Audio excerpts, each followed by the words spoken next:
Make sure to subscribe and turn on the notifications so you can be alerted when new content is released. Enjoy the video. Well, I think there's got to be a balance. We have to keep one foot in the real world and one foot in the quantum world. And that means that we have to be practical people when we're navigating in three-dimensional reality. And let's face it, we spend the majority of our time there. This is what physical reality is about engaging in this world with our senses. And so the problem is that when the ego's in balance, its job is to protect the self, to protect the body. If you're near a bonfire and the embers are blowing ashes towards you, your ego tells you to step away. If you're hiking and you're going along a very narrow cliff, it's your ego that says stay close to the wall and stay away from the edge. The ego's natural job is to protect us, So what happens though is when we get switched on by the hormones of stress, which by the way is 70% of the time, stress causes us to over-focus on our body. If you're being chased by Tyrannosaurus Rex and you get that rush of adrenaline and you move into emergency mode, you're going to use all of your body's resources to outrun that predator. Well, but if it's not T-Rex and it happens to be a coworker that's sitting right next to you at work, you're turning on that same response, and what was once very adaptive becomes very maladaptive, because when you turn on the stress response and you can't turn it off, now you're headed for disease. So people get addicted to the rush of adrenaline, the rush of stress hormones that arouse the brain and body. So in a sense, they start needing the people and conditions in their life to reaffirm their addiction to that emotion. In other words, they become addicted to the life they don't even like.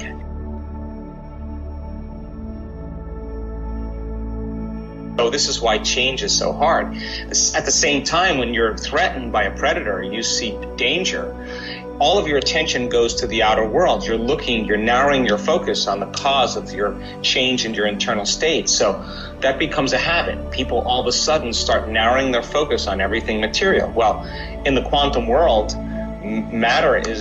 reality is both a particle and a wave, matter and energy. And so we begin to exclude the field of possibilities when we're in the habit of focusing on just the material world. And by the same means, when you're threatened, you're always beginning to select the possibility in the future based on your memories of the past. You're thinking about how much time you have to get to run away from that predator. So all of your attention is on the body, all of your attention is on your environment, and all of your attention is on time. And now where you place your attention is where you place your energy. And now you're locked into the rules of Newtonian physics, where you have to be play by a certain amount of rules. In other words, your matter trying to change matter. Now, when this happens, all of a sudden the ego gets endorsed and become overly selfish. Now we're selfish. We're trying to take care of ourselves. We become self-indulgent, self-important, self-centered, self-aggrandizing. It's all self-pity. It's all about the self. And this is where people wind up in trouble because there's only a few things you can do. You can compete, you can manipulate, you can lie, you can fight for it, you can try to predict it, try to control it. That's matter trying to change matter. So then the ego gets more frustrated because it can't produce an outcome, and then those very hormones of frustration further endorse the ego, and now the person's on the hamster wheel. They can't get out of their life. By very nature of the concept of change, to change is to be greater than your body, to be greater than your environment, and to be greater than time. So then we have to lay down the very thing we used our whole lives to get what we want for something greater to happen. And that breaking that habit of how we've created or gotten things that we want in our lives is the work.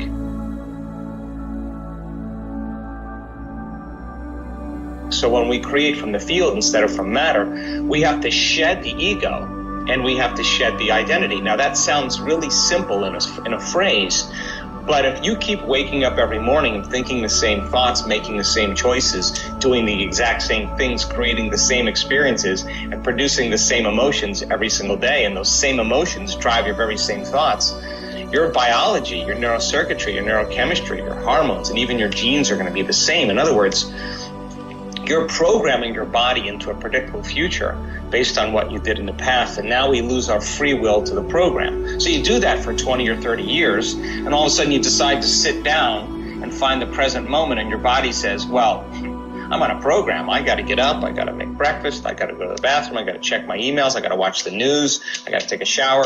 Your body's trying to get up and do things, and you're asking it to stay in the present moment. And so then the work is reconditioning the body to a new mind. It's training the mind and the body to be in the present moment and not run to the future or the past. So then the work then is finding that present moment and having a free will that's greater than the program, having a mind that's greater than the body to condition the body to a new mind. And in the beginning, it's tedious. It takes a lot of effort.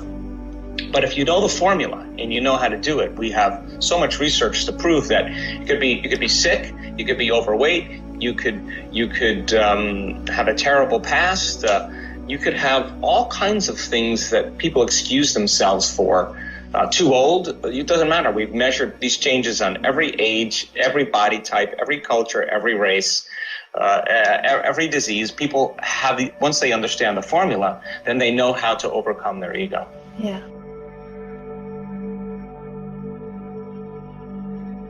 The definition of a victim is when someone says to you, "Why are you so unhappy?" And you say, "I am this way because of that person or that thing, that circumstance," which is really saying, I'm allowing my outer world to control my feelings and my thoughts. And so then the moment you say, "Hey, this person or this circumstance is making me feel this way," then you're a victim to those circumstances. So then there's nothing wrong with that. It's just how we live in our humanity. So as an example, the more altered you feel emotionally inside of you because of some condition in your outer world, let's say something causes you to feel angry or something causes you to feel sad, the moment you stop feeling like Laura and you start feeling altered, the change in your internal state causes you to pay attention to what's happening in your outer world. And so you narrow your focus on the cause. Now the problem with that is that the problems and circumstances in our life that are causing us to feel the most emotions, we're putting most of our attention on. And where you place your attention is where you place your energy. So in a sense, you're giving your power away to that person or that circumstance. So then now your energy is commingled with the person that you dislike, with your enemy, with your boss, with your coworker, with your ex, because that's where all of your attention is. So then when you're living in survival, then you're saying, well, that person who's betraying me or that person that's making me feel unhappy, I got to be prepared when it happens again. So we start anticipating subconsciously it's going to happen again. So we live in this constant state of vigilance, this constant state of survival. And in survival, it's not a time to create. If you're being chased by a predator, it's not a time to sit down on the ground, go within, close your eyes. You would be vulnerable. It's not a time to learn. It's not a time to open your heart. It's not a time to go within. It's a time to run, to fight, and to hide.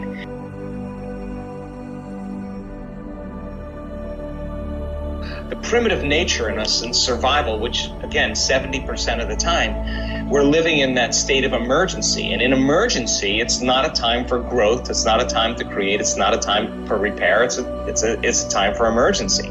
So then, think about this. So then, if you're waking up every single day and you're living in this constant state, then for the most part, then you're not going to want to believe that your thoughts have anything to do with your future.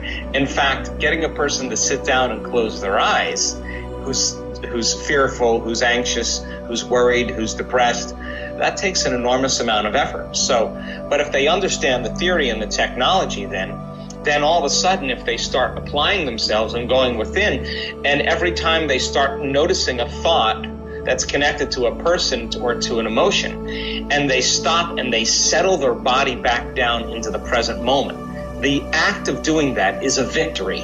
Most people say, I can't focus. No, you became aware that you lost the present moment and you return back to the present moment. Every time you do that, you're telling the body it's no longer the mind, that you're the mind, and there's a liberation of energy. The body's releasing energy. Then the body says, well, you normally wake up at 8 o'clock, you get in traffic, and now all of a sudden you start getting angry in traffic, and now you're sitting there with your eyes closed and the body's going, you're off schedule. You usually feel angry at this time. So the body starts craving anger, and so what it does is it sends signals to the brain of all the past things in your life you can get angry about. And now the moment you realize that your brain is doing that, just for the addiction of that emotion. And where you place your attention is where you place your energy. If you put your attention on that emotion, you're siphoning energy out of the present moment into the past. You become aware of that. You return back to the present moment, and you tell the body then it's no longer the mind. You settle it down. That's another victory. Then the body says, well, I want to get up. I got emails to check. I got to take a shower. I got phone calls to make. I got texts to return. And it wants to get up.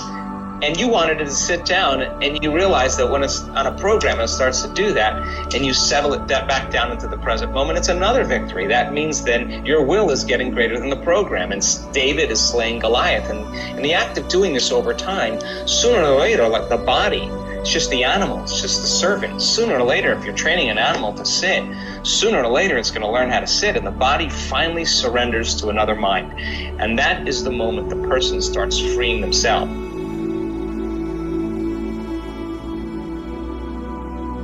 Once they get beyond their body, their identity, the people in their life, the things they own, the place they live, in time itself, when they become pure consciousness, now it's time to begin to connect to that resource, that field. And being able to understand how to do that allows them all of a sudden to create more from holism, from oneness, instead of duality, polarity, or separation, because the hormones of stress heighten the senses and we become materialists, which means then there's me here and there's you there, and if you look different than me, I'm going to feel more separate. And then there's me here, and then there's my dreams way over there, way out there, because that's how I see them, like at a distance. And I got to drag my body through space, and it's going to take time for me to get my new house, my new career, my new relationship, because I'm matter trying to influence matter. So then in the quantum, though, when you start connecting to this field, you experience less separation and more wholeness. And now when you create from the field, all you have to do is change your energy. And so when you do that properly, you no longer play by the rules of Newtonian physics. In fact, you do the opposite. You start drawing experiences to you, because now you are the vortex. We could say you collapse time